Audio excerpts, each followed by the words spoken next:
Vamos lá. Então, sejam todas muito bem-vindas a essa aula que a doutora Renata Brito vai dar para a gente agora. Eu conheci a Renata num contexto de uma outra pessoa que apresentou a gente, que trabalha com alimentos orgânicos, e assim, logo ganhei muita admiração pelo trabalho, pelo currículo dela, que se dedica muito ao estudo das sementes, mas também do estudo das ervas, né? E principalmente na área do orgânico. Eu vou pedir para você se apresentar mais detalhadamente. E sempre lembrando para quem estiver vendo esse vídeo depois aqui no YouTube, que essas aulas gratuitas são dentro do contexto, são complemento às aulas do curso Comer Bem Sem Neura. A Dominique e a Marta estão aqui. A ideia é trazer para vocês mais visões para que cada um possa construir esse conhecimento e, com isso, aumentar a sua possibilidade de escolha dentro das áreas, né, da nossa consciência alimentar.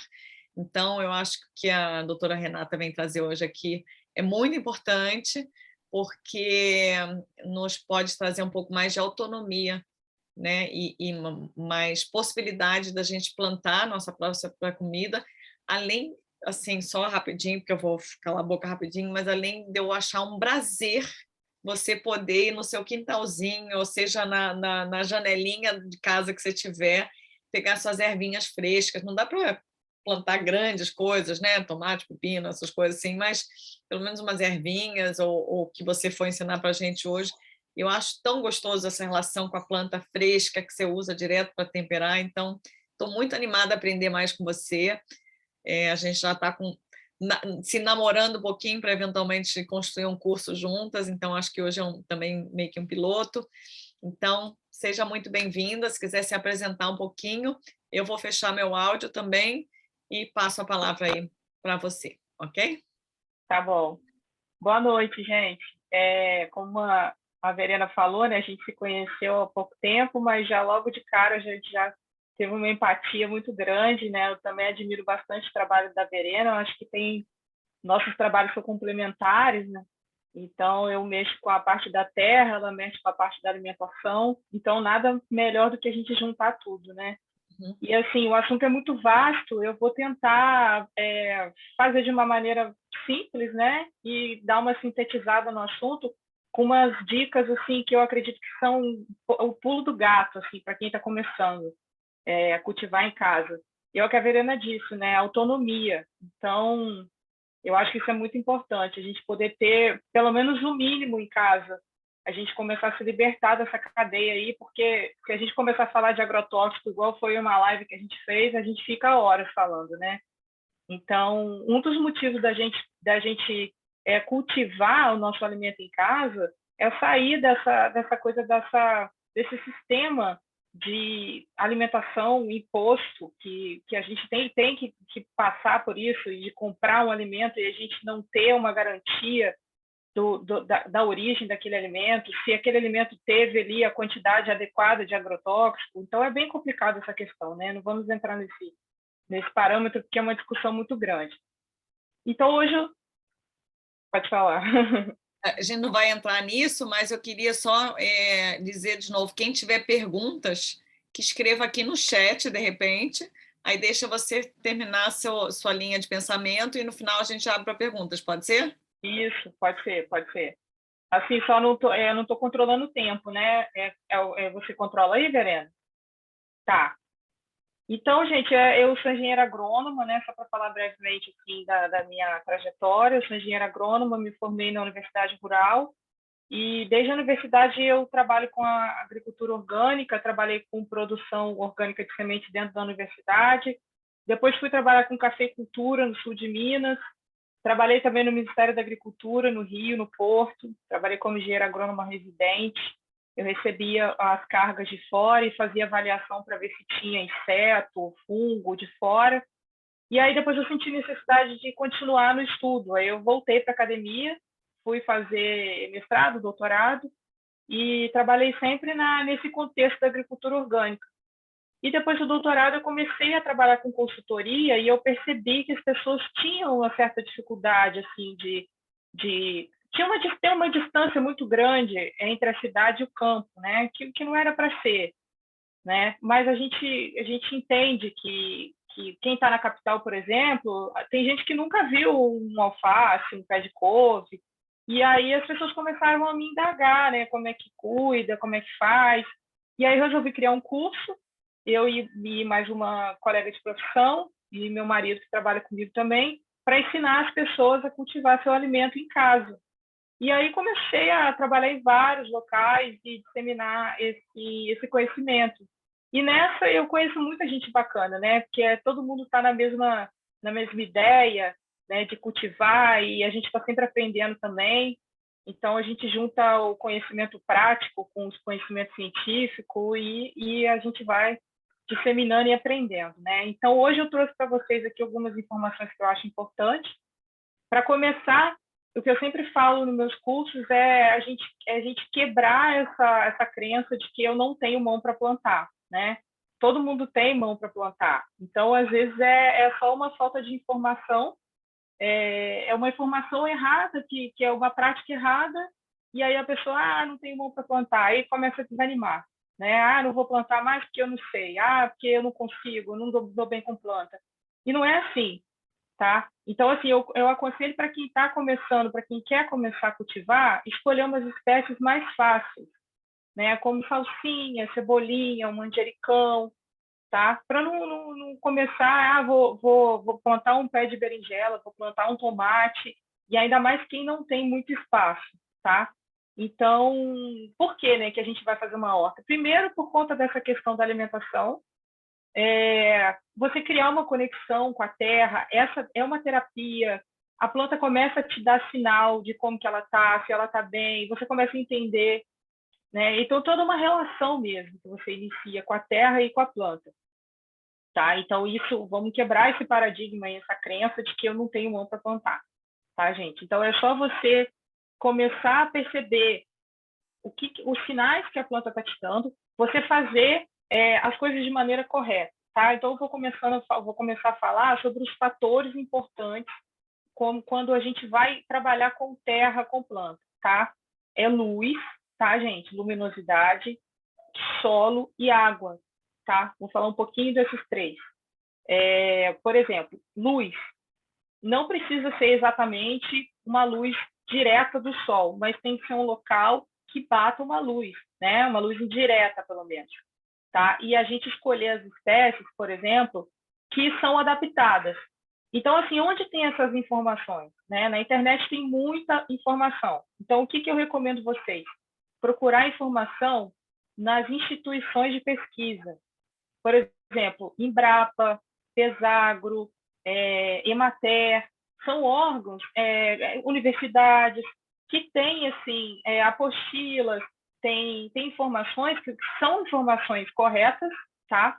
Que ali você vai ter qual planta que gosta mais de luz, qual planta que precisa de mais sol, qual que tolera sombra. Então, a gente começar a pegar a informação correta, escolher as plantas adequadas para o espaço que você tem, tá? Aí eu tenho só uma parede que bate sol.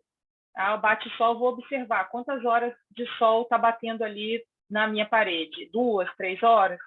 E aí eu vou colocar lá uma horta vertical, vou colocar um vaso, né? Para quem não tem espaço de canteiro em casa, coloca pendurado, tá? E para quem tem canteiro, a situação é diferente, tá? Outra coisa também que é importante, quando eu vou plantar em vaso, muitas das vezes a planta ela não vai expressar o potencial total dela como se ela tivesse do solo, por exemplo. Não significa que você não pode ter, né? Você não pode cultivar. Você pode sim, só que com aquela certeza de que a planta às vezes não vai ser tão vigorosa como se ela estivesse num canteiro. Então, a gente trabalhar com as nossas condições e as nossas limitações, tá? Mas isso não é impedimento. Primeiro, luz, tá, gente? Solo.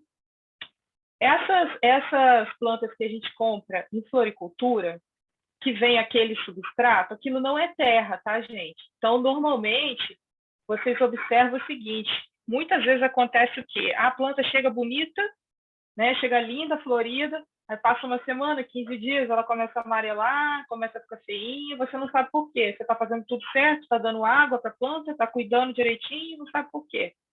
Então, aquilo ali, gente, na maioria das vezes é substrato, não é terra. Então, o que, que acontece? Comprou uma muda, uma floricultura ou algum lugar qualquer, chega em casa, faz o transplantio dela para um vaso maior e completa com terra adubada. Você pode até deixar o substrato, mas aí você completa com terra preta, com humus, com adubo, tá? O solo é muito importante, porque é o solo que vai fornecer nutrição para a planta. Então, se você pega aquela planta e deixa ela ali, naquele substrato, ela vai começar a sofrer, porque ali praticamente não tem nada de nutrição. A adubação é uma coisa que a gente precisa fazer com frequência também. E a gente precisa observar essa frequência e os sinais que a planta está dando também, tá? Por que, que eu falo isso? Porque a adubação em falta, ela vai fazer a planta sofrer. Em excesso também, tá?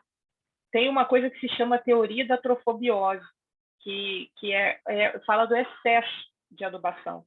Quando você dá muita nutrição, principalmente adubo nitrogenado para a planta, você vai lá, coloca torta de mamona, NPK, vai colocando um monte de adubo. Ah, eu quero adubar minha planta. Tem gente que vai e acha que tem que adubar sempre, colocar demais, e não é assim, tá? Com isso, você favorece também a existência de praga na planta, porque essa adubação em excesso, ela vai liberar muito aminoácido livre dentro da seiva da planta. Esses aminoácidos livres, eles são comida predileta das pragas. Então, a gente tem esse equilíbrio, tá? Então, quando a gente fala de horta em casa, o que a gente pode usar? Né? Um esterco curtido para quem tem acesso, esterco de boi, um esterco de galinha. Lembrando o seguinte, o esterco de boi, ele tem menos nutriente, ele é menos concentrado do que o esterco de galinha, tá, gente? Então, assim, se você for comprar um esterco de galinha, você tem que observar, porque ele é muito mais concentrado, e você tem que olhar, porque senão você pode acabar matando a tua planta, porque ela tem muito nitrogênio. Por quê? A vaca, ela faz o xixi e o cocô separado, né? Já as aves, não, elas fazem tudo junto. É o xixi e o cocô ali junto. Então, fica muito concentrado de nitrogênio, tá? Então, assim, a gente em casa, o que a gente pode usar? O que eu recomendo? Tem muita gente que não tem acesso a adubo. Onde eu moro, por exemplo, não tem muita oferta para você comprar adubo. Eu acredito que no Rio de Janeiro tem mais opção de compra. Você pode comprar uma torta de mamona, humus de minhoca, o próprio esterco de ave curtido, que tem algumas empresas que comercializam. Então, são adubos simples que vão fazer diferença.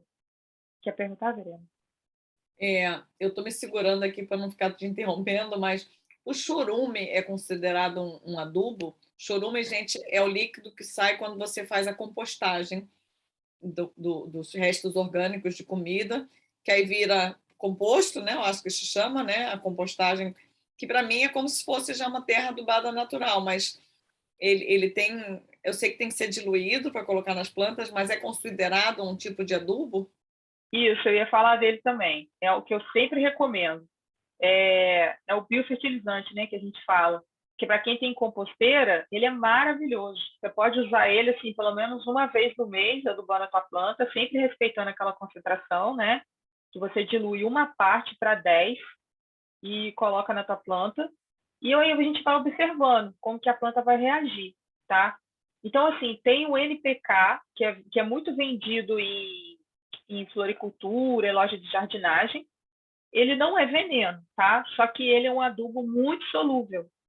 A agricultura orgânica não utiliza ele, porque ele meio que dá uma escravizada na planta, ele faz a planta trabalhar com muita rapidez, além do que ele é de origem, né? A origem dele também é uma origem bem complicada. Então, vamos trabalhar com adubo orgânico, tá?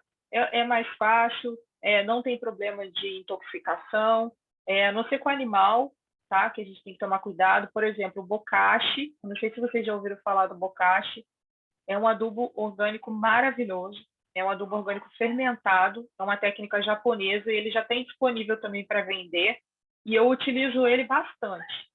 ele é muito concentrado, então ele tem macro e micronutrientes. A gente precisa fornecer para as plantas o NPK, que quando vocês veem a embalagem, está escrito NPK, é nitrogênio, fósforo e potássio, tá? São os 3 elementos mais importantes. No entanto, os micronutrientes também são de extrema importância. Tem que estar sempre em balanço. Não pode nem faltar um, nem faltar o outro, tá? Então, a gente tem que encontrar ali um caminho que a gente consiga fornecer esses nutrientes macro e micro para a planta. E aí é uma questão de observação, né? A gente vai adubando a planta e vai vendo como ela vai respondendo, né? Usando sempre o bom senso, essa coisa de não adubar em excesso, tá, gente? Então, ó, a luz, o solo e a água. A luz, a gente sempre escolheu uma espécie que, por exemplo, se você quiser produzir um tomate, ou uma berinjela, ou um jiló, você vai precisar de um número de horas de sol maior do que se você quiser produzir, por exemplo, um agrião, tá? As plantas que formam fruto, elas precisam de um número de horas de sol maior. Então, assim, às vezes a pessoa planta um pé de tomate, coloca no lugar, e aí não é que ele não vai dar, ele vai dar, mas ele não vai dar tanto como se ele tivesse num local de sol, tá? Propício para ele produzir. Então, a primeira coisa, vamos observar o nosso local. Aonde a gente vai plantar, né? Onde a gente vai cultivar? Bate sol? Tem luz? Quanto tempo de luz tem ali? Segunda coisa, adubo, solo, né? Vamos observar o solo. Aquela coisa também de dar uma fofada, né, que a gente fala na terra. Isso também é fundamental. Porque, assim, a terra, conforme você vai irrigando, muitas das vezes ela vai descendo os nutrientes e vai ficando empedrada, né? Não sei se vocês já repararam. Com o tempo, vai ficando um solo duro. Então, o que a gente precisa fazer? Precisa dar uma fofada ali para o sistema radicular, né, as raízes da planta, encontrar ar, conseguir ela se movimentar para poder fazer a nutrição dela e se alimentar. Então, muitas das vezes, essa planta está ali num lugar que já está duro aquele solo e ela não consegue, né, desenvolver mais e começa a secar, a dar sinal. Outra coisa que é importante também no cultivo, né? Os 3 fatores de produção: luz, solo, desculpa, e água, tá, gente? Água. Nem excesso e nem falta. E uma coisa extremamente importante que eu sempre falo para as pessoas: a planta, ela não absorve água pela folha, tá? A gente tem que sempre molhar o solo. Muitas espécies, se a gente molhar a folha, você favorece a incidência de fungo, por exemplo. Né? Não sei se vocês já tiveram experiência com abóbora ou com tomate, que dá uns pontinhos branco, como se fossem umas manchas brancas mesmo.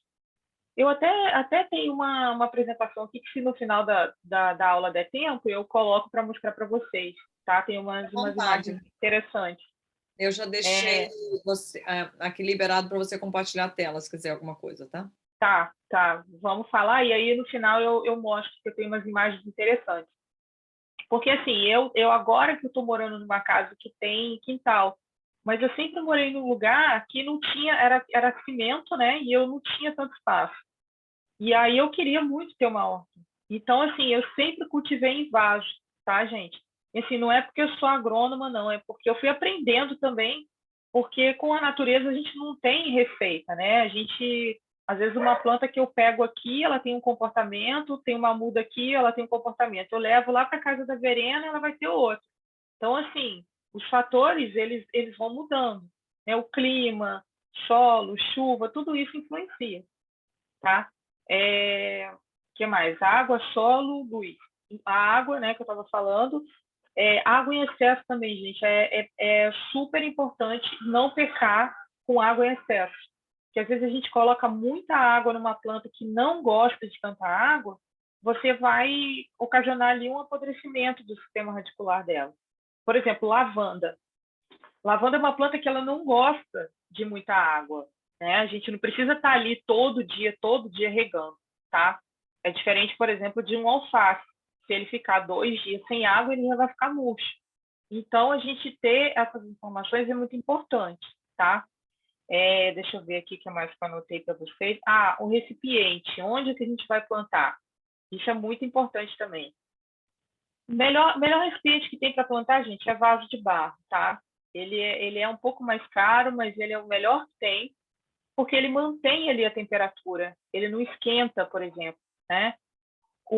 Esse negócio da garrafa PET, esqueçam isso, gente, para poder cultivar alimentos, sabe? Não plantem em garrafa PET. Por quê? Porque quando ela esquenta, ela fica no sol, ela solta o BPA, né? Que é aquela substância cancerígena. E a planta vai absorver aquilo e automaticamente ela vai ficar uma planta intoxicada e você vai se alimentar daquela planta. Então, assim, garrafa PET só para flor, para coisa que você não for comer, tá? Não é uma boa ideia para poder plantar alimento. Deixa eu ver o que é mais importante falar. Lata de alumínio também, não usem, tá? Pneu também, gente, não pode. Material interessante para fazer horta. Esses vasos comuns mesmo de plástico, tá? O material é diferente do da PET, a constituição do plástico. Então, assim, não tem esse perigo maior, né, que teria a gente plantar na PET. Bambu, para quem... Eu trouxe umas imagens aqui. Bambu, para quem tem acesso àquele bambu gigante, cortar ele no meio, dá para plantar. Ou reaproveitar também algum outro recipiente que é de madeira, caixa de feira, aquelas caixas de feira são ótimas, né, que fica no final da feira, às vezes o pessoal dispensa. Pega ela, encapa ela direitinho e coloca a terra ali, dá para plantar. Eu tenho aqui também umas imagens que eu vou mostrar para vocês. Isso é muito importante. Caixa de isopor também, tem muita gente que me pergunta. Pode plantar também, tá? Às vezes tem aquelas caixas de isopor de peixe, de carregar gelo mesmo. Não tem problema também, pode plantar nela. Deixa eu ver o que mais aqui que eu anotei para falar. Irrigação, solo, substrato, já falei. Então, gente, aí a gente se atentando para esses fatores, luz, tá? Luz, né? Solo e água. Se você fizer tudo isso certinho, não tem por que você não cultivar a tua planta, tá? A tua planta não dá certo. É quase impossível dar errado, tá? Respeitando a necessidade de cada espécie. Isso é importante, é isso que eu falei para vocês. Buscar fonte em instituição de pesquisa, porque tem muito blog, gente, que fala um monte de besteira, tá? Sem querer desmerecer as pessoas, mas internet é complicado, a gente precisa filtrar mesmo as informações, né? Então, assim, tem muita pesquisa na área de hortaliça, na Embrapa Hortaliça. Eles têm um curso também, que é um curso de horta, que também é bem interessante, é bem legal também. De vez em quando eles liberam esse curso, que tem essas informações. Deixa eu ver o que mais que eu anotei aqui para falar com vocês. Adubação. Escolha das espécies. Então, a gente tem que levar em conta o que aquela espécie demanda, tá? Isso que eu falei para vocês. Por exemplo, o alecrim. O alecrim também é outra planta que não gosta de muita água, tá? E a maioria dessas plantas alecrim, lavanda, orégano, manjericão, elas gostam de sol, tá, gente? Elas são plantas que gostam de sol. Tirando o manjericão ele sofre um pouquinho mais na falta de água, mas também não é uma planta que você precisa estar ali todo dia jogando água nela, a não ser que seja uma situação de verão, né? Aquela coisa bem, um sol muito forte, aí você tem que observar. E a irrigação é o seguinte, irrigação, a planta, em cada momento dela, ela demanda uma irrigação diferente. Por exemplo, quando você vai fazer uma sementeira, né? Tem espécies que você consegue plantar direto no solo e tem outras que você precisa fazer um berçário, que é a sementeira. Então, por exemplo, você vai lá, faz teu semeio, né, bonitinho lá na sementeira, e aí vem com o regador ou vem com a mangueira e joga ali a água. Com esse processo, você pode estar jogando a tua semente fora da água, junto com a água de irrigação. Então, assim, se for fazer a muda a partir da semente, coloca 2 sementinhas por covinha, tá? Tampa com uma camada fina e borrifador, tá? O borrifador é ótimo para isso, porque ele vai fornecer água para a planta e não vai fazer a semente ir embora, tá? Muita gente faz isso, não pensa nisso, né? Não se atenta, e acontece, vai fazer uma irrigação e joga água com uma pressão maior, a semente vai embora, minha planta não germinou. Não é que essa planta não germinou, a semente não está mais ali, né? Outra coisa, quando a gente for fazer sementeira, tem um produto que se chama substrato, né? Ele é substrato para muda. A gente pode usar terra, se você tiver terra no seu quintal, se tiver terra de um vaso, ou eu quero fazer uma sementeira. Você pode usar ali esses copinhos de iogurte, pode usar caixa de leite, pode reaproveitar até copo descartável, tá? Sempre lembrando de fazer o furo embaixo. E porque assim, essa coisa do plástico, no caso da semente, não tem da germinação, não tem tanto problema, porque ela vai ficar no período curto ali, né? Ela germinou, virou uma plantinha, a gente já vai transplantar ela para outro local. Então não tem muito problema com o plástico em si. E tem um produto que se chama substrato para muda. E ele é muito bom, principalmente para quem está iniciando no cultivo. Por quê? Você vai fazer o semeio ali, e quando você puxa a tua muda, ela vem inteira. Não sei se você já tiver a oportunidade de mexer com uma sementeira que usa substrato. É diferente de quando você faz um semeio utilizando terra.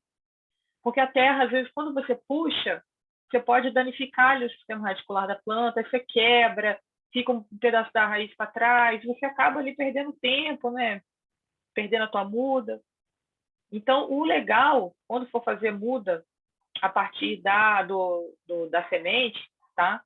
Vamos usar o substrato. Tem um que chama, não é propaganda não, tá, gente? Porque eu uso ele mesmo. É o substrato Carolina. Ele é muito bom. E é um saco, que, se eu não me engano, vem 30 quilos, e ele dura muito, dura bastante. Você coloca ele ali, quando você puxa, já vem a muda inteira, ela sai inteira. Porque o material que é composto, esse substrato, ele ajuda a aglutinar a terra, ele ajuda a agregar ali os compostos que tem ali, e a planta sai inteira, tá? Então, esse é um fato interessante, assim, de se atentar quando for fazer muda, tá? Mas o substrato é só para criar a muda a partir da semente, né? Isso, exatamente, exatamente. E eles usam muito o substrato na produção de planta, né? Na verdade, é um outro tipo de substrato, quando é planta maior. Mas é porque ele é mais barato, né? Ele é mais barato, ele é mais leve para o transporte, porque, né, para a pessoa ficar transportando caminhão, fornecedor, para levar para a loja, se ele botasse tudo em terra, né, em vasos de terra, ia ficar bem mais pesado. Então, Entendi. até para essa logística mesmo, para eles é mais fácil usar o substrato. Entendi. Eu, na verdade, no início falei para as pessoas anotarem suas perguntas antes de fazerem no final, mas eu não chequei com você. O que que você prefere? Que as pessoas, tipo, levantem a mão e perguntem enquanto você está falando, ou você quer terminar seu raciocínio e a gente faz as perguntas no final? Não, pode me perguntar, não tem problema. Não tem Então, tá. problema. Pode, quem quiser pode se manifestar e perguntar. E no final também, fica à vontade, a critério de vocês, tá? Outra coisa importante, falando das mudas, né, é a frequência, tá, gente? As, vamos fazer muda. Vou fazer muda de manjericão, tá? Vou lá fazer minha mudinha.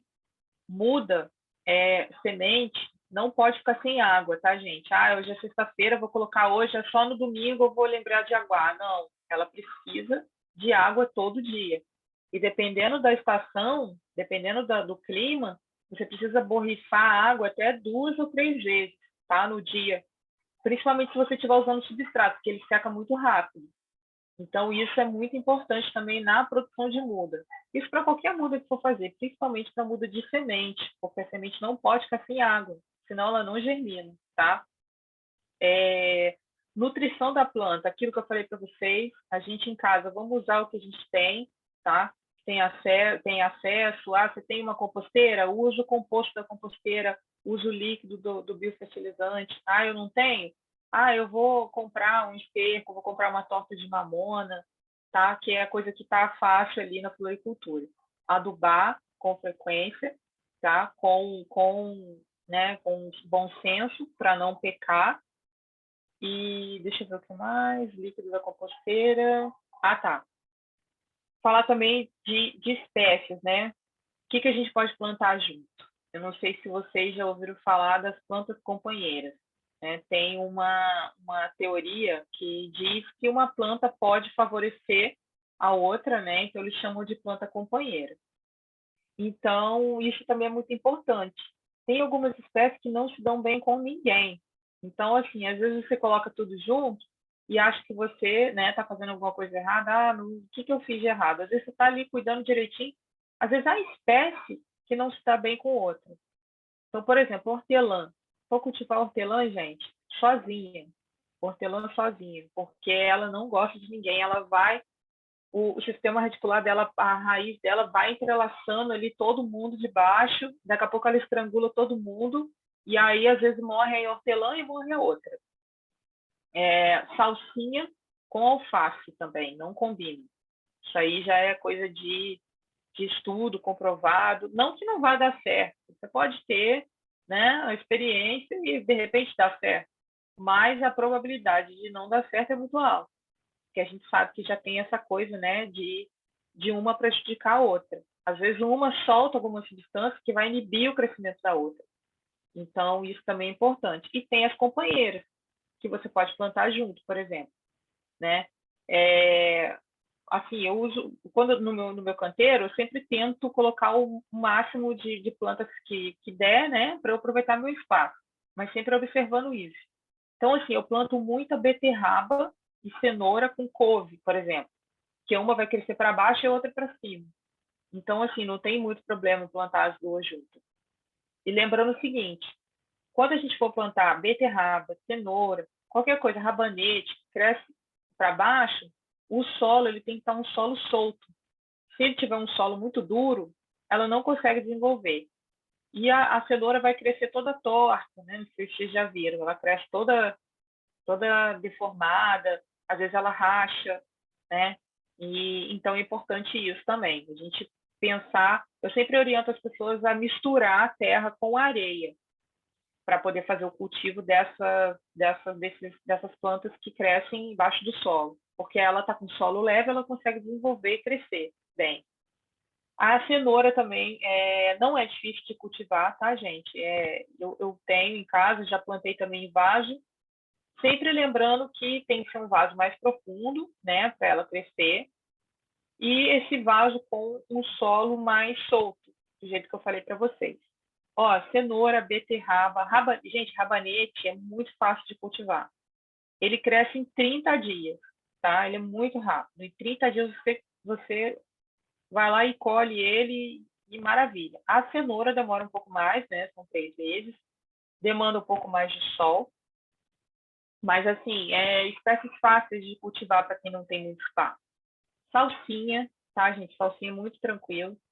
E salsinha, salsão, coentro, manjericão, o próprio alface também, o alface você tem que colocar ele no local que ele receba luz, tá? Sol, porque senão a gente tem um problema que ele começa a penduar. No meio dele começa a crescer um eixo e ele vai procurando luz. E aí ele vira meio que uma árvore, né? E aí o sabor dele também não fica interessante, ele começa a ficar amargo. Então, assim, salsinha, cebolinha, rúcula, brócolis, tudo isso eu já plantei em vaso e super dá certo, respeitando essas condições, tá, gente? Pode falar, Verena. Você estava falando da salsinha, das plantas companheiras, eu imagino que você vai falar das ervas ainda. A salsinha, ela prefere ficar sozinha ou ela fica melhor, depende junto com outra planta no vaso? Não, ela pode ser plantada com outras plantas. Por exemplo, com brócolis, com couve. Não tem muito Ah, problema, não. O problema maior dela é com alface mesmo. tá. Minha maior frustração é com manjericão, que sempre dá aquela larva de mosca. Ah, sim. Qual a Eu vou sugestão aí? falar. O manjericão, ele é complicado. Então, aí que eu recomendo? Essa coisa de praga e doença, a gente daria uma outra pauta, porque é muita coisa para falar, né? Mas tem algumas dicas, assim, que são importantes. Por exemplo, isso que a Verena está falando, que eu não sei se vocês já viram, se já tiveram um manjericão, começa a aparecer meio que um mosaico na folha, assim, né? É uma larvinha, chama larva minadora. ela posa ali, coloca o ovinho, e esse ovinho vira uma larva dentro da folha ali, entre né, dentro da célula da folha ali, e ela vai comendo tudo por dentro. E aí, o que a gente tem que fazer? Observou que tem larva minadora, tira todas as folhas que estão atacadas, some com ela, joga fogo, joga no lixo, some, porque se a gente deixar ela cair ali do lado, o inseto vai completar o ciclo dele, né? Ele vai virar um insetinho de novo, voador, e vai continuar botando ovo. Então, é importante a gente tirar. E eu não sei se vocês conhecem aquele taguete, que é o cravo de defunto. Aqui eu conheço como taguete, cravo de defunto. É uma plantinha amarela, laranja, que parece com crisântemo. E ele é muito bom para afastar a larva minadora. Eu já tive muito problema com larva minadora e eu consegui controlar quando eu plantei o taguete do lado do manjericão. Ele realmente ele faz efeito e assim é muito, muito, muito eficiente. Só que tem um problema, o taguete ele tem um ciclo curto. Ele dá a florzinha, fica bonito, daqui a pouco ele começa a morrer. Então a gente tem que estar sempre renovando, porque o manjericão ele dura anos, né? Dependendo do pezinho de manjericão, dependendo da genética dele e do cuidado, ele dura anos. Outra coisa, pode falar. Na quarta a gente teve uma aula sobre flores comestíveis e, se eu não me engano, ela falou dessa taguete, é uma flor, né? É, Que é é. comestível também, né? Então, gostei já da Olha que legal, eu não sabia que é comestível, não. Olha que interessante. Tem muita, muita flor que dá para comer, né? É muito bacana isso. A Fátima falou que 90% das flores são comestíveis. Que a gente É, tem esse hábito, inclusive, de começar a olhar para a flor como se fosse uma verdura mesmo, sabe? é verdade. É a falta de hábito, né? A gente não tem essa cultura, né? E, na verdade, muita coisa dá para a gente se alimentar mesmo, né? É só aquela questão das plantas, né? Que é bem interessante. Aí, continuando falando das pragas, outra coisa também que eu sempre recomendo plantar junto... Ai, desculpa, gente, meu telefone. Outra coisa que eu recomendo plantar junto é, por exemplo, brássica, né? Que é couve-flor, brócolis, elas dão muito pulgão, mas muito pulgão mesmo. Dependendo da época do ano, você olha assim, o pulgão ele domina. Então, o que é interessante a gente fazer? Plantar coentro, fazer um consórcio de coentro junto com a couve, junto com é, o, o, o brócolis, por exemplo. Pode ser até no mesmo vaso, para quem for plantar em vaso, tá? Porque o cheiro dele também vai repelir o pulgão.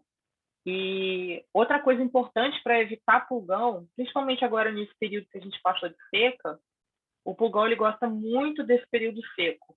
Então, assim, se você não fornece água para a planta de maneira correta, o pulgão vem, tá? E é o que eu sempre falo para as pessoas, né? As plantas, elas são que nem a gente. Se você está com a imunidade baixa, se você não se alimenta bem, se você não toma água, certamente você tem uma probabilidade maior de ficar doente, né? E com as plantas também é a mesma coisa. Então, se você cuida da tua planta, se você aduba, se você dá água para ela, se você está ali sempre olhando, a probabilidade dela ficar doente ou ser atacada por praga vai diminuir. Então, é bem a gente prestar atenção, observar isso mesmo, que é bem certo, né? Deixa eu ver se tem mais alguma coisa aqui para falar para vocês. Eu acho que o que eu tinha para falar de horta, assim, de cultivo, para vocês, né, pegar o pulo do gato, era mais ou menos isso.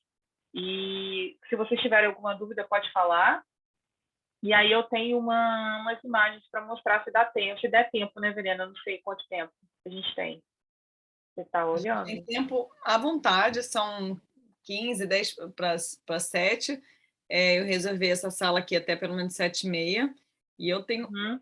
um trilhão de perguntas, mas se quiser mostrar primeiro suas imagens. Então vamos, deixa eu ver se eu consigo, porque. Espera aí só um minutinho. É só eu procurar aqui, né? Deixa eu ver. Você clica aqui embaixo em compartilhar tela, que eu já te dei essa autorização. E aí você vai aparecer sua tela. Espera aí, deixa eu ver. separei aqui algumas imagens aqui.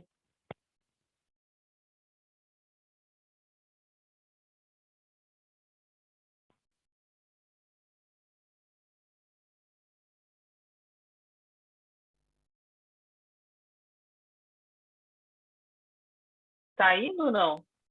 Parece que está Tá processando o aparecendo? PowerPoint. Enquanto não abre aí, eu queria te perguntar uma coisa. Você, no início, falou sobre a questão da incidência do sol, da importância da luminosidade e tal. E aqui em casa, pelo menos onde eu moro, a incidência do sol varia conforme a estação. Então, no inverno, por exemplo, bate menos sol, e no verão o sol bate por mais horas. Então, também tem que ter isso em consideração, né? Isso, tem.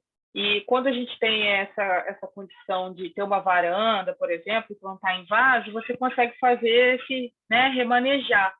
Sim. Então, isso é bem interessante mesmo. E aí, quando você planta em canteiro, você vai de acordo com a época, né? O que eu posso plantar nessa época?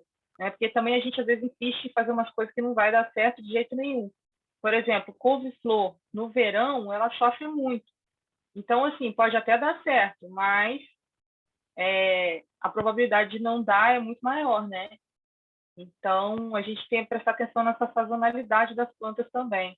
E aí fazer remanejar, né, os vasos, né, quando você tem essa possibilidade também é bem interessante fazer isso.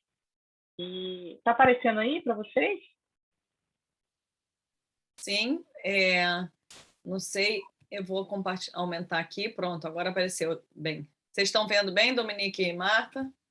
Ok. Então tá. Deixa eu começar aqui. Deixa eu mostrar para vocês. Isso aqui é o que eu falei, né, da lata, que é para prestar bem atenção, que além de ser tóxico, ela esquenta muito, né, a raiz da planta ali. Então, não é esquecer isso mesmo. E quando a gente vai olhar na internet, tem muito exemplo quando você coloca a horta vertical. Tem muita foto com alumínio, né, com outros recipientes que não são ideais. Aqui a própria garrafa PET também, né? Tem muita gente que faz, até na inocência, não tem essa informação, né? Acha que, estou reciclando, estou ajudando a não poluir. E, na verdade, não é interessante a gente cultivar nada que for comer em garrafa PET. Aqui o pneu também, que teve uma época que foi uma febre, né? Não sei por aí, mas aqui o pessoal, onde você olhava em escola, o pessoal fazendo horta em escola com pneu, e a gente está reaproveitando, estamos reciclando, então é bem complicado, né? Eu ainda vejo muita gente plantar em pneu, às vezes até produtor, quando eu vou fazer visita, eu vejo e aí eu tento conversar, né? Porque às vezes a pessoa, na maioria das vezes, não sabe, né, que não pode fazer isso. É extremamente tóxico, né? Utilizar o pneu para poder plantar alimentos para o solo e para nós. Aqui é o bambu, né, que é bem interessante. A gente já trabalhou com horta vertical e o meu marido trabalha com bambu e ele faz umas hortas assim, e são bem bacanas porque elas duram um tempo bom, dependendo, duram mais de 5 anos, assim, o bambu, se for um bambu que também não pode passar o verniz dentro, né? Tem muita gente que vende o bambu também com o verniz dentro, também tem que tomar cuidado com isso. Aqui em casa ele faz uma técnica utilizando a babosa e utilizando o cacto. Ele pega a substância que o cacto solta e faz como se fosse um verniz, né, para o lado de fora e para o lado de dentro, para dar uma segurada mais na coisa da deterioração da madeira. E funciona bem, assim, é bem interessante. E o cano PVC, né, que o pessoal utiliza para fazer hidropônico, também dá para fazer uma horta com ele. Aqui, de novo, né, se a gente for procurar horta vertical na internet, a gente se depara muito com isso. É muito, muito comum. As pessoas acham que está legal e não está. Né? Então, é interessante fazer isso.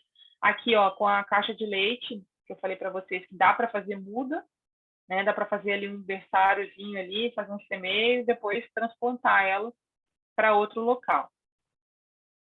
Aqui é o bambu também, de novo. porque a gente corta ele, faz o tratamento do lado de fora e pendura, e dá super certo, assim, só não dá para plantar coisa muito grande, né?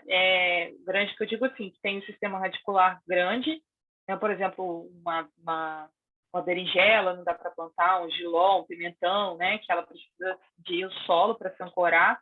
Então, assim, cebolinha, salsinha, coentro, que tem a raizinha bem pequena, não é muito profunda, dá para cultivar tranquilamente. Aí depois vocês me lembrem também de falar sobre a colheita, tá? Tem umas dicas também para falar sobre colheita que é importante. Aqui o bambu também fica bem legal, fica até bonito, né? Dependendo de onde você coloca, bem interessante. Aqui as caixas de feira, essas caixas de plástico também, elas são ótimas para poder fazer cultivo. Eu plantei muito em madeira, plantei muito em essas caixas plásticas também, utilizei bastante. E aí você tem que forrar ela para poder segurar um pouco a terra, né? Para não, conforme você for irrigando, você não perder a terra, o seu solo. Aqui é um alface que um Só conhecido uma nosso pergunta. plantou. Você forra com o quê? Com aquele sombrite ou com plástico mesmo? Pode ser o plástico, tá? O plástico, assim, eu evito, né? Se puder evitar, evita. Mas o sombrite, que você falou, é uma ótima opção. Até pano também, pano de chão, que você... aquele tecido que parece uma gaze, né? Ele também é legal. Não dura muito tempo, né? Porque com o tempo ele vai apodrecendo, mas ele também não é tóxico, você pode usar ele, desde que ele seja branco, não tenha tinta. Também interessante. E esse sombrite, que o sombrite também não vai impedir, né? Não vai segurar a água e também não vai deixá-la sair também de maneira fácil. Aqui, gente, só para vocês terem uma ideia, onde que a gente plantava. Aqui a gente plantou uma selga, colhemos uma selga linda nesse recipiente aí, desse negócio de sorvete, essas coisas que acaba sobrando em casa, e a gente conseguiu plantar essa selga aí e ficou linda. Então, assim, plantamos uma só e ok, deu ali, não dá para plantar muita coisa junto, né? Porque o espaço não é tão grande. Aqui é couve-flor, esse era um canteiro que a gente fez de madeira e a gente conseguiu plantar couve-flor também na caixa, foi bem legal, assim, a gente ficou bem encantado com a couve-flor. A couve-flor também ela é interessante, quando ela começa a formar a cabeça, se você não mora num lugar úmido, né? Se for um local que chove muito, que tem a umidade do ar muito alta, aí não dá. Mas se for um local seco, que não tem tanta chuva, você fecha, pega as próprias folhas dela e faz meio que uma casinha para ela em cima, para poder proteger ela do sol. Porque quando ela pega sol, você já vira couve-flor com aspecto amarelo em cima, assim, parece que está queimado? Quando ela pega muito sol forte. Aí você faz ali uma proteção ali, amarra com um palitinho de madeira ali e ela vai crescer linda. Só não dá para fazer em um local muito que chove muito, que ela acaba dando fungo. Aqui é a horta que a gente tinha também. Essa horta aqui em balde que a gente plantou tem cenoura, um balde tem cenoura, no outro tem beterraba. E a gente conseguia plantar aquilo que eu falei para vocês, né? Um solo mais leve e um vaso mais profundo, que dá para a planta se desenvolver. Aqui é o balde, né? A gente tinha esses baldes também, a gente plantou. Teve um que a gente plantou abobrinha. A abóbora também é uma coisa que, se for plantar, gente, precisa de sol, tá? E ela também vai se alastrando. Então, não é interessante, se você tem um canteiro, colocar ela junto com as outras plantas, porque ela vai e ela domina todo mundo. Ela vai que vai. Ela domina todo mundo e ninguém cresce. Então, é bem complicado também. Mas, assim, ali tem couve, eu acho que tem uma selga, e era uma abobrinha que a gente plantou. E aí ela caiu e a gente foi conduzindo a rama dela.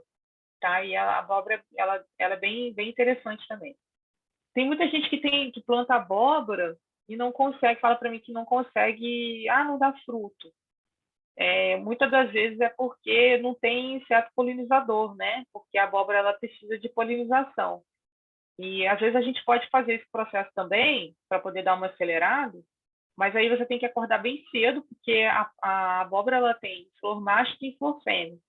E a flor fêmea, eu não sei se vocês já viram, ela tem um aspecto já, ela vai crescendo, o ovário dela já forma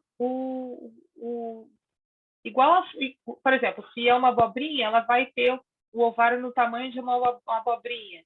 É bem legal. E aí você pega de manhã cedinho o pólen da flor macho e coloca na fêmea, e é só esperar que daqui a pouco você vai ter abóbora. Aqui, os tipos de vaso, né? Que eu falei para vocês, o vaso de barro, que é mais interessante, mas essas jardineiras também são muito boas.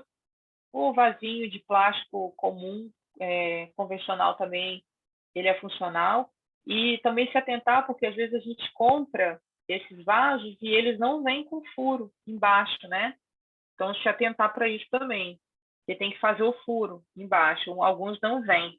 Então, é importante fazer esse furo, porque senão acumula água ali e acaba tendo problema. Então, o furo é fundamental. É fundamental, porque senão é bem Mesmo que você complicado. não regue com muita água, tem que ter o furo para, se tiver excesso de água, poder escorrer, né? Isso. Senão ela apodrece também. Principalmente, manjericão, essas plantas que não gostam de muito de água, assim, muito, né? Se você coloca muita água nela e você está usando um vaso que não tem furo, rapidinho a planta começa a sofrer e ela morre rápido, tá? Então, assim, tem muita gente que eu chego para fazer horta e as pessoas falam para mim: ah, meu solo é muito ruim, ah, minha terra não dá nada. Inclusive, nesse local que eu estou morando agora, o antigo dono falou para mim: olha, eu tentei inúmeras vezes plantar nesse quintal e não consegui nada. E, assim, é trabalhar, né? O que a gente vai trabalhar? É matéria orgânica, é adubo, é mexendo na terra, afofando ela. Com isso, você afofando e adubando, você vai melhorar tanto a estrutura do solo como a fertilidade. Então, assim, existe solo ruim? Existe, mas existe maneiras de você trabalhar aquele solo. Então, hoje, no meu quintal, eu tenho uma horta muito legal, assim, muito boa. Inclusive, a gente dá hortaliça para os vizinhos, para a família, porque é muita coisa, né? Só eu e meu marido em casa, então acaba sendo demais. Então, a horta também tem isso, né? Tem essa coisa de você compartilhar também, que é bem legal. Dependendo do local que mora, muita gente me procura também para fazer horta em condomínio, né? Em apartamento, assim, em prédio, né? Agora, com esse negócio da pandemia, ficou um pouco complicado de trabalhar em grupo. Mas antes da pandemia tinha muita reunião de condomínio que eu ia para poder explicar o projeto que o pessoal queria, né? Trabalhar junto e aproveitar o espaço do condomínio, e isso também é bem, bem legal. Com a pandemia também, por outro lado, muita gente também se viu dentro de casa, né? Querendo fazer uma atividade, querendo se alimentar melhor, e aí começou também a plantar. Às vezes no vazio, e começa a dar os primeiros passos e o negócio está acontecendo. Então, assim, a coisa é começar, gente. Começou, vocês não vão querer parar mais, né? Para quem não tem experiência e para quem tem também, né? Renata, você faz consultoria também para pessoa física, assim, ou mais assim para condomínio? Então, se a pessoa quiser sua ajuda, pode te contratar para fazer uma consultoria também, né? Sim, eu ia até falar isso. Eu tenho uma cliente no Rio, ela foi minha aluna, porque eu também dou curso de horta. Dei bastante curso de horta no Rio, em 2018, 2019, antes dessa loucura toda aí. Ela foi minha cliente e agora, no mês que vem, eu já combinei com ela de fazer a horta dela em casa. E ela tem, assim, o espaço dela também... Ela tem um espaço interessante, mas ela tem algumas coisas que ela vai ter que adaptar também ao local que ela tem. E ela quer muito começar a horta dela, né? Ela já faz alguns cultivos, mas eu faço sim, para quem quiser fazer consultoria, tanto online ou presencial, a gente faz sim. Ultimamente eu tenho trabalhado bastante com agricultura urbana mesmo, das pessoas quererem cultivar em casa. É bem legal.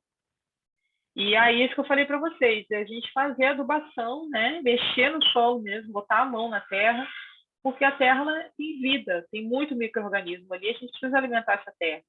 Então, uma terra que você não trabalha, que você só joga água, e você quer, né, um milagre, quer que a planta dê fruto, que a planta fique bonita, sem adubação e sem manejo, é impossível, né? E é milagre mesmo. Então, é a gente trabalhar e ter paciência, né? Que a planta também, elas ensinam isso pra gente. Não adianta a gente ter ansiedade dela, não quero que ela dê logo, porque ela vai no tempo dela, né? Não adianta a gente às vezes pode favorecer, né, o processo, mas é bom a gente entender os processos da natureza mesmo.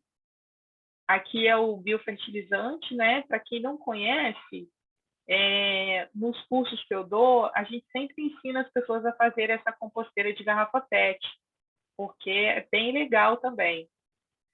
E lembrando que essa composteira ela não pode ficar no sol, tá, gente? Porque, principalmente por causa do BPA e também por conta dos micro-organismos que estão ali fazendo a decomposição da matéria orgânica. Se você coloca no sol ou no local quente, você vai acabar prejudicando e matando esses micro-organismos. E aí você não vai ter a decomposição da sua matéria orgânica. Muita gente tem preconceito, né? Que acha que vai dar cheiro ruim, vai dar inseto. Mas, assim, tudo é um processo que você faz de maneira correta. Então, para você ter uma composteira dessa, é muito simples, o processo é esse, você vira a composteira de cabeça para baixo, faz meio que um copo ali para poder coletar o líquido que vai escorrer. E o que a gente tem que se atentar é o seguinte: pegou casca de legumes, pegou casca de ovo, coloca ali. Sempre que colocar matéria orgânica, coloca uma matéria seca em cima. Vai alternando as camadas. O que seria matéria seca? Folha seca, serragem de madeira que não foi tratada. Hoje em dia tem aquela maravalha, que o pessoal fala maravalha, né, de madeira, que vende já para isso. E folha, qualquer tipo de folha seca que você tiver em casa. Às vezes tem uma árvore no quintal que cai muita folha, vai juntando e vai fazendo a camada. Porque se você coloca só matéria orgânica, ele vai decompor e vai ficar com cheiro ruim. Aí sim vai apodrecer, né? E vai dar mosquito, vai dar larva, vai dar aquela problemática toda. Mas se você faz as camadas alternadas, uma camada de matéria orgânica, outra de matéria seca, você vai fazendo essa relação equilibrada do carbono com nitrogênio, tá? Na técnica isso. Em cima você coloca pode ser uma meia velha ou uma meia calça que você não usa mais, que vai segurar para nenhum inseto entrar ali. E aí, em 15 dias, mais ou menos 20 dias, você já consegue coletar o seu biofertilizante, que ele vai pingando ali, você vai e coleta e dilui ele para poder fazer o uso, tá? E lembrando que tem muito, ele varia a coloração, tá? Isso vai de acordo com o que você está colocando ali para decompor. Eu já coletei biofertilizante com cor avermelhada, que era uma época que a gente estava comendo bastante beterraba, e então ficou com aspecto vermelho. Outro ficou com aspecto mais escuro porque tinha mais borra de café. Então, isso daí não é regra, tá? A coloração ela varia mesmo de acordo com a matéria que você está colocando ali para decompor. O importante é você observar o que você está colocando. Tem determinadas coisas que não são interessantes. Por exemplo, cítrico, né, demais, porque ele vai acidificar o solo e também pode interferir também no pH e influenciar no desenvolvimento dos micro-organismos. Então, assim, não colocar tanto cítrico, não colocar muito alho, cebola. Pode colocar, mas não colocar porque a gente usa normalmente, né? Quem cozinha todo dia usa muito. Então, assim, se você colocar todo dia, você vai acabar prejudicando os micro-organismos, porque na maioria das vezes o alho e a cebola, eles são usados, né? Porque eles têm propriedades que vão eliminar certos micro-organismos. E inseto também. Então, ele acaba sendo antifúngico, acaba sendo bactericida, e aí vai influenciar nos micro-organismos que estão ali benéficos para poder fazer a decomposição. Tá? Então, prestando atenção nisso também, ok, faz a coleta e pode usar, gente, que isso aí é um líquido, realmente, ele é muito bom. Aí aqui, ó, aquilo que eu falei para vocês, né, ficou uma coleta que a gente fez, que ele estava mais escuro. Hoje a gente tem uma composteira maior, mas eu sempre tive essa de garrafa PET também, ela funciona bem. O composto é que, assim, você não vai ter um volume muito grande do sólido, né? Que ele vira uma terra depois. Mas aí, para quem tem um vasinho pequeno, você coloca ali e bacana, dá para usar, depois que ele virar meio que uma terra, né? Isso que eu ia perguntar. Então, a terra da composteira, né? Quer dizer, quando o alimento virou terra, aquilo eu posso usar para plantar, né? Porque a gente aqui tem uma composteira com uma grande produção, a gente, inclusive, não dá vazão, porque eu cozinho todo dia. Então, às vezes, a gente coloca aquela terra que já está um mês, assim, aqueles resíduos orgânicos que estão virando terra, num saco furadinho para continuar. Mas é impressionante como o nosso alimento se torna terra. E aí eu queria saber, isso pode ser usado como terra para plantar normal, né? Na verdade, ele vira um composto, né? A gente chama Aham. composto orgânico. Você mistura ele com a terra e é maravilhoso, Não é pode ser muito usado bom. público, então. Ele, na verdade, ele não é um solo, né? Ele não é uma terra, ele é um composto orgânico, que ele vem dessa decomposição. Então, assim, muitas das vezes ele também está muito concentrado, né, de nutriente. O ideal é que você misture ele com areia ou com a terra que você tiver e pode colocar um pouquinho em cada vaso, sem problema nenhum. Aqui é o bocashi, né, que eu falei para vocês, não sei se vocês conhecem. Ele já tem à venda também, bastante local, assim, lugar de jardinagem, né, agropecuária, e não é difícil de encontrar, e se vocês encontrarem, pode comprar, porque ele é muito bom, gente, ele é muito bom mesmo. A agricultura orgânica, ele é excelente, porque ele tem macro e micronutrientes, e ele ajuda a alimentar os micro-organismos do solo. Então, ele traz vida para o solo, não só para a planta. Ele alimenta o solo também, ele alimenta a planta e alimenta o solo. Então, ele é muito bom. É uma técnica japonesa. São vários tipos de matéria orgânica. Por exemplo, aqui no Brasil usa muito casca de arroz, torta de mamona, farelo de trigo. Fazem uma mistura e aí tem um processo que faz uma captura de micro-organismo. Cozinha, eu não sei assim exatamente o processo, porque ele não é fácil de fazer, demanda um pouco de trabalho. Você captura alguns micro-organismos, tipo fungo benéfico, tem todo um processo, coloca ali para fermentar e ele vira um composto que ele tem um cheiro, gente, cheiro de doce, assim, cheiro de cana, é muito engraçado, assim, cheiro é uma coisa assim, muito diferente. Aqui em casa eu tive até problema com o meu gato, porque ele fica doido para poder comer, então, assim, toma cuidado com o animal, porque ele tem um cheiro bom. Então, não é legal, né? A gente deixar. Não é porque é um composto orgânico ou um adubo orgânico que não pode, né, trazer algum tipo de problema. Então, a gente tem que ter cuidado. Aqui, aquilo que eu falei para vocês, né, da sementeira, que tá vendo, Ana, aquela figura ali que a pessoa está segurando, ele sai inteiro. Aquilo que eu falei para vocês, o substrato faz ela sair inteira. Diferente de quando você usa, por exemplo, uma terra, né? Você tem que tirar com todo cuidado ali para não arrebentar a raiz. Então, ele facilita muito, tá? O uso de substrato para poder fazer muda. Aqui é tudo que a gente pode plantar no vaso, respeitando aquilo que eu falei para vocês, principalmente a raiz, né? O tamanho da raiz, o tamanho que a planta vai ficar. Então, assim, ó, tudo isso que está aqui dá para plantar em vaso, tá, gente? Vamos observar, o rabanete precisa de qual profundidade, né? Vamos comprar um vaso mais profundo. O alface, que não precisa de um vaso tão profundo, mas precisa de um vaso com diâmetro maior para ele desenvolver.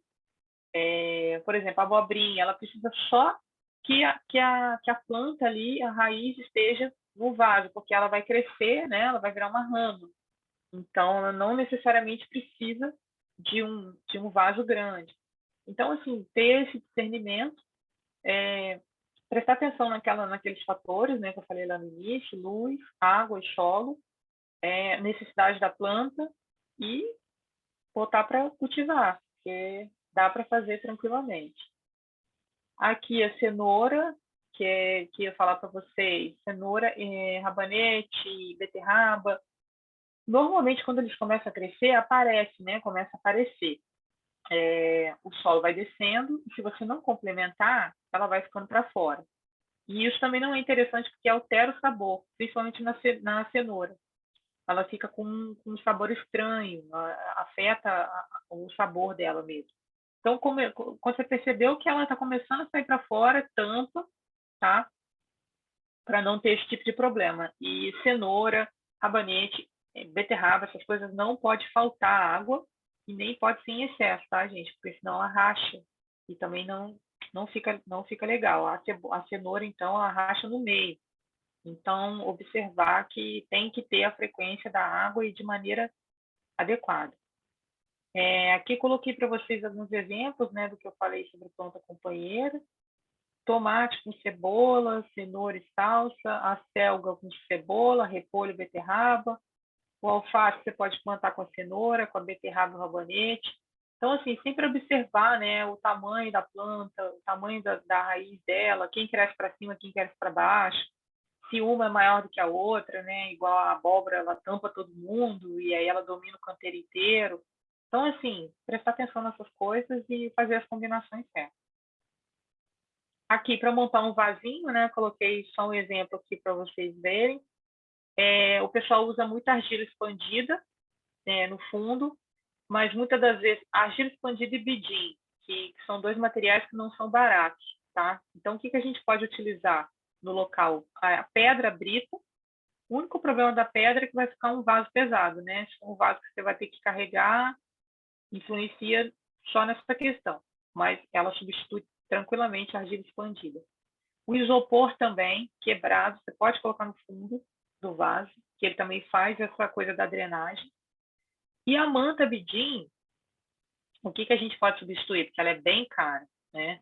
A gente pode usar filtro de café usado, de preferência o café passado até o pó de café quando for usar, para colocar na composteira, não usar o café se for adoçado, tá, gente? Tem muita gente que já faz a cor café com açúcar. Então, se for um café com açúcar, não colocar na composteira e também não aproveitar esse filtro para poder fazer isso. Mas, assim, se for um café que você passou sem açúcar, você pode tanto usar aquela borra de café para a composteira e o restante do filtro você faz você utiliza para essa função aí do bidim, tá? Aí, logo depois do bidim, a gente coloca uma terra adubada e coloca a semente, muda e vamos ser felizes. Vamos fornecer água para a planta, luz e que dá certo. Aqui, só para ilustrar, né, para vocês verem como é que é o processo, né? Embaixo vai as pedras para poder segurar um pouco a terra, porque se você não coloca, não é que a planta não vai desenvolver, ela vai desenvolver, não influencia no desenvolvimento dela diretamente, não. Mas você vai, conforme você vai jogando água, você vai perdendo a sua terra, né? A terra vai descendo, vai perdendo, e com isso vai lavando também os nutrientes. Então, você vai ter que completar a terra com mais frequência, vai ter que adubar com mais frequência. Mas, tirando isso, você coloca ali a terra em cima e, ok, se quiser misturar um pouquinho de areia também, não tem problema.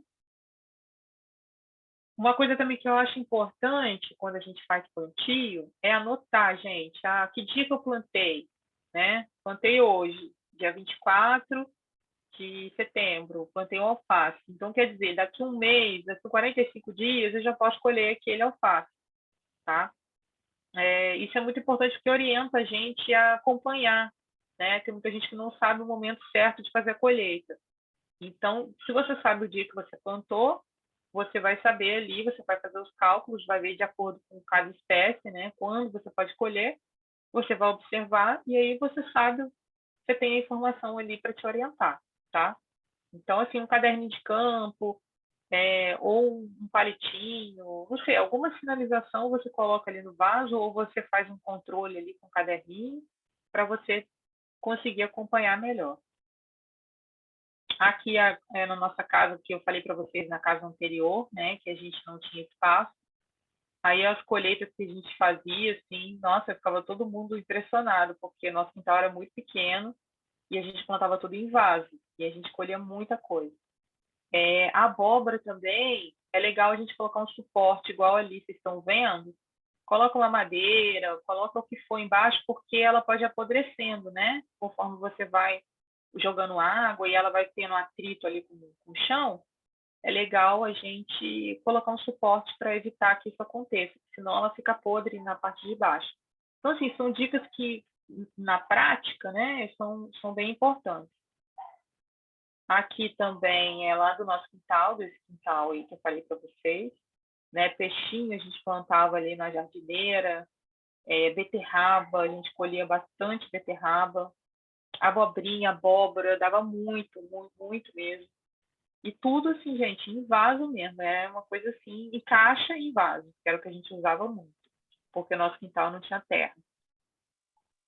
Quiabo, a gente colheu bastante quiabo também. Quiabo na época do calor, tá, gente? Quiabo não gosta de frio.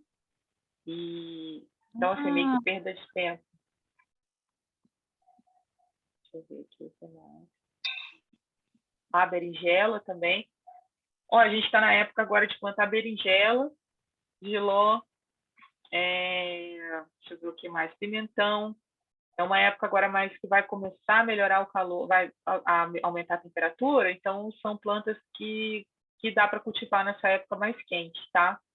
Então, para quem gosta aí, para quem tem espaço, a berinjela dá bastante, gente, é muito legal. Ela dá assim, um pé de berinjela dá muitas berinjelas, dependendo. Então, você colhe bastante vezes. Aqui é uma foto de uma colheita nossa que a gente fez em casa.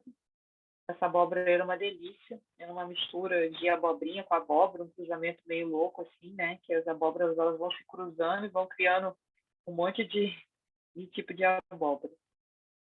Aqui também lá em casa, o nosso pimentão também deu bastante. E olha os pimentões, né? Tem muita gente que fala que pimentão é muito difícil de cultivar, tem que botar muito agrotóxico. Olha aí, o pimentão lindo, gente, sem praga, sem nada. E não sei se vocês sabem, né, que o pimentão realmente é um que recebe muito, mas muito, muito agrotóxico, né? Muito. Aqui é um vídeo que eu não sei se eu vou conseguir, eu vou tentar colocar, eu não sei se vai aparecer para vocês. Será que vai, Serena? Será que vai? Se eu clicar? Vamos tentar. Deixa eu ver aqui. Que se tiver som, você tinha que ter clicado em compartilhar som, mas vamos ver. Tem som. Então é isso. Como é que é? O compartilhar som é complicado? Você tem que fechar e abrir de novo. Deixa eu só falar uma coisa. São 7h20. Quanto tempo tem de apresentação ainda para a gente? Não, então não vou passar o vídeo, não. Ainda já está terminando, já. Já está terminando, porque o vídeo Assim, eu a gente vai adoraria ver demorar. o vídeo, mas de repente você me manda depois, eu encaminho para as pessoas. Então vamos para frente. E agora que eu não consigo passar mais a tela? Será como é que vai agora, hein? Agora foi. Só para falar de praga e doença para vocês, rapidinho. Aqui a gente tem esse inseto aqui, ai, gente, esqueci o nome dele, é Maria Fedida. É um que tem um cheiro forte. Então, assim, inseto também é a gente ter um bom senso, né? Se você encontrar um ou outro, não tem por que, né, descabelar e achar que vai comer minha planta inteira. É a gente controlar, tirar se der para catar com a mão, em vez de botar uma cauda, porque assim, eles mesmos vão fazendo o controle biológico, né? Aqui no caso, essa Maria Fedida, que é considerada uma praga, ela está comendo o pulgão aqui da berinjela, né? Então você vê que a natureza ela mesmo vai se controlando, né? Aqui foi um caso muito interessante. A gente viu esse marimbondo passando com uma coisa assim pendurada. Eu falei, gente, que curioso, o que esse marimbondo está carregando, né? Quando a gente chegou perto, o marimbondo pegou a lagarta que estava comendo a couve e levou lá para a casinha dele e foi lá se alimentar dele. Parece que ele coloca os ovos já dentro da lagarta e eles eclodem já comendo a lagarta. Então, assim, é o controle biológico mesmo, né? A própria natureza fazendo controle de inseto, né? Então, de praga, né? Que dizem, né? Praga. Então, é bem interessante. Aqui o oídio, aquele que eu falei para vocês mais para frente, anteriormente, que não era para molhar as folhas, né? Durante a rega, porque acontece isso. Então, fica com essas pontuações aí brancas, porque favorece o desenvolvimento do fungo. A folha fica muito molhada, fica molhada por muito tempo, e aí aparece esse fungo. Ele é muito comum. E tem uma receitinha aí que a gente usa, que é 5% de leite, tem que ser o leite, não pode ser leite de caixinha, de preferência aquele leite de saquinho ou leite, né, o mais puro que puder, mistura com água e ele faz o controle desse fungo, que ele é muito comum. Acho que é isso, gente. Então, assim, se atentar para esses fatores, né, de nutrição, de adequação do local e prestar atenção nos sinais que a planta vai dar para a gente e ser feliz, né? Cultivar. Aqui está meu e-mail, tá, gente? Quem quiser entrar em contato para qualquer dúvida, meu Instagram de trabalho é esse daqui, meu número de telefone, se vocês quiserem anotar também e tirar dúvida ou qualquer coisa do tipo. Eu trabalho com consultoria online também, faço horta. E é isso, estou à disposição aí. Obrigada. Se vocês tiverem alguma dúvida também, só falar se a gente tiver tempo ainda, né? Renata, super, super obrigada. Adorei essa parte agora com as imagens, acho muito estimulante quando a gente vê, né? Acho que fica muito bonito. A Cieni fez uma pergunta aqui, ela escreveu no chat: plantei abobrinha 3 vezes, os frutos caem, não se desenvolvem. Não é falta de adubo nem de sol. Alguma dica? Então, tem uma larva que ela é terrível. Ela posa quando a flor da abóbora abre, ela entra ali e ela coloniza ali o fruto e faz ele cair. Então, pode ser um dos motivos desse abortamento aí das plantas, das flores. Uhum. É muito comum acontecer isso com a abóbora. É uma larva que ela é terrível. E ela vai, assim que abriu a flor, ela vai e coloniza e cai. É bem complicado. Então, Cieni, você vai ter que ver se é isso, de repente. Mais alguém quer perguntar alguma coisa? Fiquem à vontade de abrir o áudio aí para perguntar. Eu quero perguntar. Eu também. Eu planto na minha plantação de pepino, não, pimentão, nas folhas começou a dar uma larvinha bem pequenininha e verde, muita larvinha verde. Aí da minha própria cabeça, eu passei vinagre. Só que o vinagre, quando tocou no manjericão, o manjericão morreu. Ele é bem forte. Mas a folha dos pepinos, né, do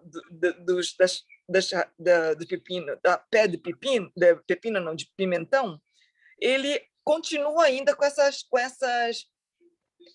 larvinha verde, bem pequenininha, e muita.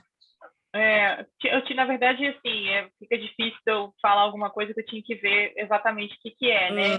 Mas tem agora um controle, que se chama controle biológico, não sei se a senhora conhece. São caudas, controle biológico. Então, para muita praga, são caudas feitas, são produtos feitos à base de, por exemplo, eles pegam um fungo, fazem um preparado com esse fungo, e esse fungo vai colonizar esses insetos. Então, assim, é bem capaz que tenha algum produto biológico voltado para a utilização para esse tipo de problema. Porque, na verdade, eu tinha que ver, né, exatamente qual seria a praga. Mas aí, depois, se a senhora quiser mandar uma foto para mim, de repente eu posso ajudar com mais assertividade. Tá bom, obrigada. Mas esses produtos biológicos são muito bons para controle de insetos, assim, principalmente o pimentão. O meu pimentão, ele é pequenininho assim, olha. Que legal. Ele não cresce, bom. Mas é o tamanho dele mesmo? Eu vou mostrar um que eu colhi. Tá. Enquanto ela busca, Marta, você queria te fazer uma pergunta também, né? Eu também tenho problemas. Eu tenho uma horta, na verdade, ao ar livre, né? Olha. Gente, olha o tamanho do pimentão dela, só rapidinho. Mas que bonitinho. Bem bonitinho, né? E a planta, mas a planta é pequena também. Então é isso. Será que ela vai trazer a planta? Marta, como é que você está com a questão do tempo? Porque eu estou tranquila, mas eu sei que você tem outro compromisso hoje ainda. Eu nem sei quantas horas Eu quase 7 horas. É pequena a planta. Pequititinha. Muito pequenininha, né?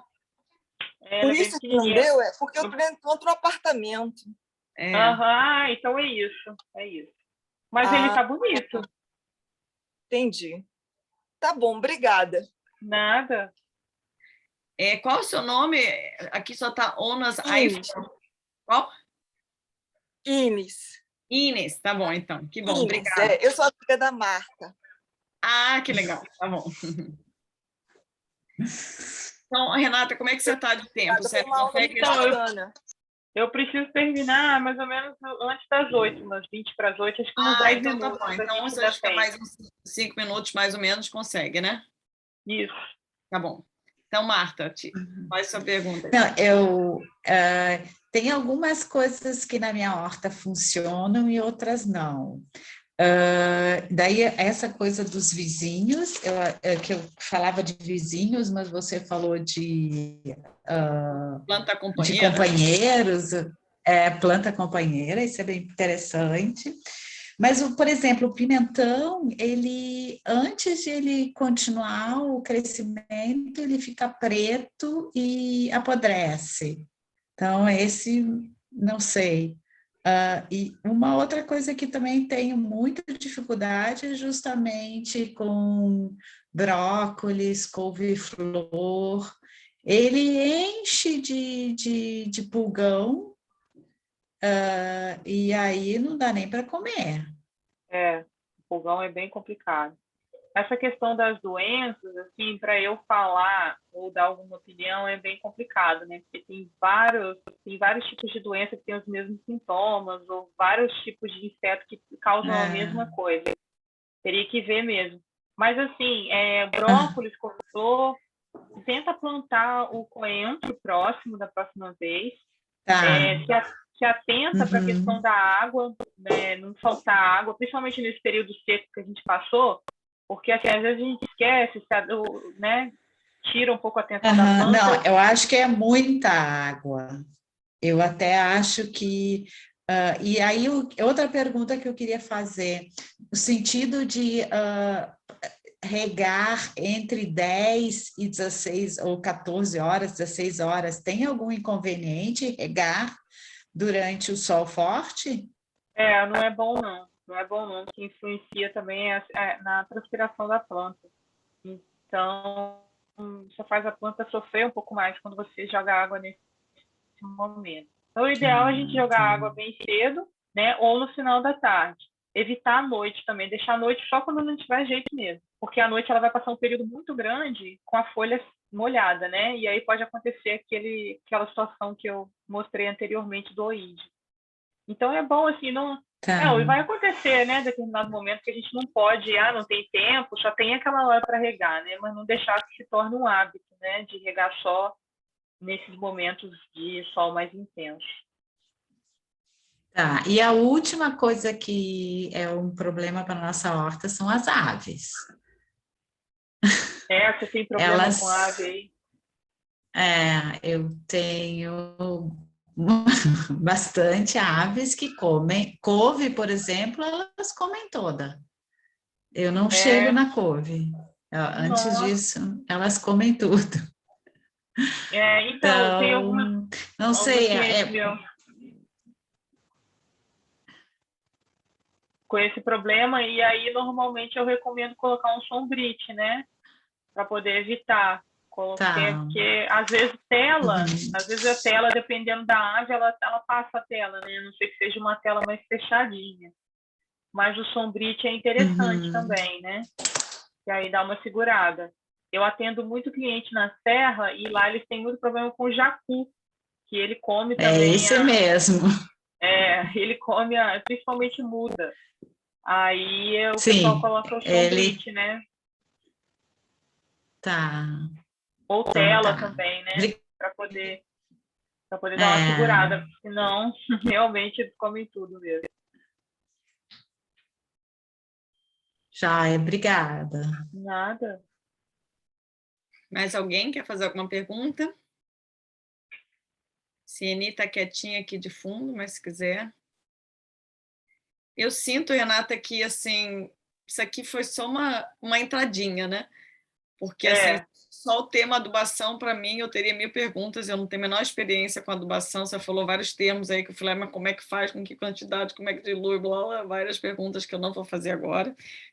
Você ia falar sobre a colheita, que acho que não vai dar tempo agora, eu acho que deve ser outro assunto importante, saber a hora da colheita, alguma coisa assim, né?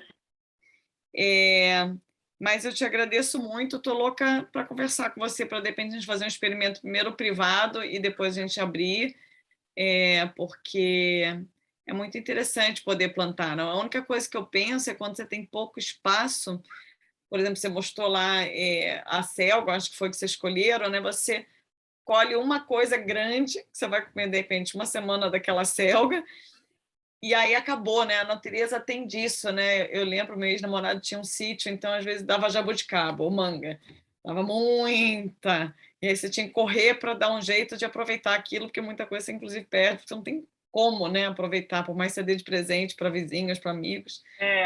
E quando você produz em pequeno espaço, então tá, aí você foi lá e colheu, você tem toda uma organização, acho, também, para você Exatamente. poder ter sempre Isso. alguma coisa para colher, né? Isso, você tem que ter essa programação para você ter essa periodicidade, né?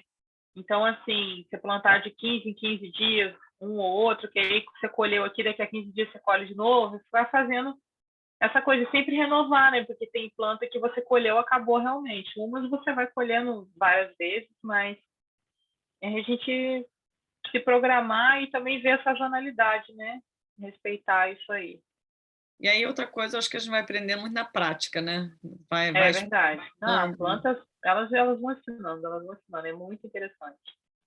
E, assim, nesse curso que eu dou, né, eu ainda não me organizei para dar online, eu estou querendo fazer isso, porque, na verdade, eu gosto muito do curso presencial, né, que o curso presencial a gente vai para o campo, eu mostro para as pessoas como é que faz, a gente colhe, a gente planta, mas por conta dessa situação toda, né, a gente agora está tendo que mudar tudo.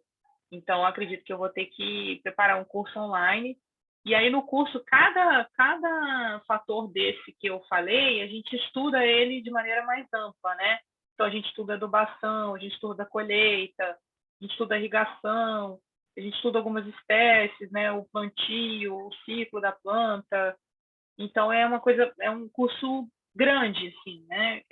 Esse presencial, a gente é o dia inteiro de curso, é das 9 até as 5 da tarde, é muito legal. Imagina. E aí eu estou tentando me organizar para poder fazer esse curso em módulos, né? A gente fazer uma semana de estudo ou um encontro semanal para poder tirar dúvida e apresentar mesmo um conteúdo mais profundo, né? Então tá bom, querida. Se ninguém tiver mais nenhuma pergunta, vamos descansar, porque deve estar todo mundo cansado. Essa semana foi intensa. Só a Dominique e a Marta já tiveram 2 encontros comigo, mais na quarta, mais hoje. Está tudo recheado essa semana. Acho que está na hora da gente descansar. Você também tem um compromisso. Te agradeço muito. Eu vou guardar essa gravação, está disponível para mim aqui no Zoom. Aí eu ponho no YouTube. E aí eu compartilho com quem esteve aqui hoje, tá bom? A Cieni escreveu aqui, muito obrigada, eu também te agradeço pela atenção, pela disponibilidade, pelo compartilhar aí do seu conhecimento e pela presença de todo mundo aqui, pelo interesse também. Um beijo grande, que a gente possa plantar e frutificar muita coisa na nossa vida, né? Eu que agradeço pela oportunidade, pelo convite e pela presença das pessoas que estão aí, né? Que é sempre muito interessante a gente compartilhar o conhecimento, né? É muito legal. E aí eu estou à disposição. Quem quiser conhecer mais o meu trabalho, tem o Instagram aí, que eu posto algumas dicas também de cultivo diariamente. Ou quem não trabalha com o Instagram, quiser me mandar um zap, fica à vontade, tá, gente? Tá bom. Gente, boa noite, bom beijo, descanso. bom final de semana. Até a próxima. Tchau. Tchau, tchau.